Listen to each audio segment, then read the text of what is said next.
రేపో మాపో జూబ్లీహిల్స్ నియోజకవర్గానికి ఎన్నికలు రాబోతున్నాయి.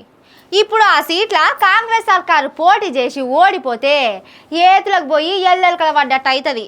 అందుకే జూబ్లీహిల్స్ పబ్లిక్ను దోస్తాన్ చేసుకునే పని చేస్తున్నది కాంగ్రెస్ సర్కారు. ఎన్ని ఎత్తులు జిత్తులు ఏసైనా జూబ్లీహిల్స్లో గెలవాలని తీరు ఉపాయాలు వేస్తున్నది.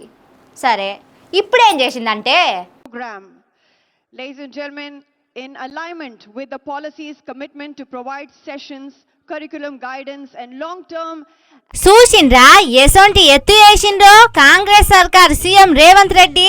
జూబ్లీహిల్స్ లో ఉన్న చిరంజీవితోని దోస్తాన్ కోసం, చిరంజీవి చెప్తే పాడే ఓట్ల కోసం జూబ్లీహిల్స్ జనం మీద పట్టు ఉన్న చిరంజీవి కోడలును తెలంగాణ స్పోర్ట్స్ హబ్ కు కో చైర్మన్ గా చేసిండు సీఎం రేవంత్ రెడ్డి. మరి లేకుంటేంది, బిజినెస్ చదువులు చదివిన ఉపాసనకు ఆటలకు ఏం సంబంధం ఉన్నది? అట్లా కో చైర్మన్ ను చేయాల్సిన అవసరం తెలంగాణ ఆటగాళ్లకున్నదా? ఆటలకు సంబంధం లేనోళ్ళని పెట్టాలంటే తెలంగాణలో ఉద్యమకారులు లేరా? సినిమా యాక్టర్లు లేరా?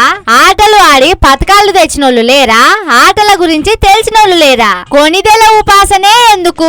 ఎందుకంటే జూబ్లీహిల్స్ ఎన్నికల కోసమే అని అంటున్నారు చాలా మంది. దానికోసమే తప్ప కో చైర్మన్ గా చేసినంత మాత్రాన తెలంగాణ ఆటగాళ్లకు పథకాలు వచ్చేటట్టు చేసేటందుకు కాదట. అయినా సర్కార్ సంస్థలకు చైర్మనో, అంబాసిడరో, ప్రమోటరో ఇంకేదో కావాలంటే జర్రంతా దాని గురించి తెలిసినోళ్ళే ఉండాలి. నలుగురికి మేలు చేసినోళ్ళే ఉండాలి. ప్రజాసేవ చేసినోళ్ళే ఉండాలి. నలుగురి నోట్ల నాలుకైనోళ్ళే ఉండాలి. అంతేనా కాదా?